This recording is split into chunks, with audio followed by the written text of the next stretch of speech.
Kung hindi mo alam kung saan ka pupunta, may gabay ka. From Proverbs 3 verse 6, "In all your ways submit to Him, and He will make your paths straight." Hindi mo kailangang alam ang buong plano para makagawa ng tamang hakbang. Ang kailangan mo lang, isuko sa Lord ang desisyon. Kapag siya ang inuuna mo, inaayos niya ang direksyon mo. Kahit pa liko-liko ang daan, dinadala ka niya sa tamang lugar, sa tamang oras. Hindi ka naliligaw kapag kasama mo ang Diyos. Tara, pray tayo.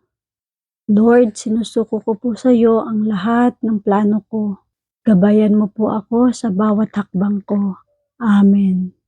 Let us declare, ang Diyos ang gumagabay sa landas ko. Tandaan mo, kapag si Lord ang una, malinaw ang direksyon.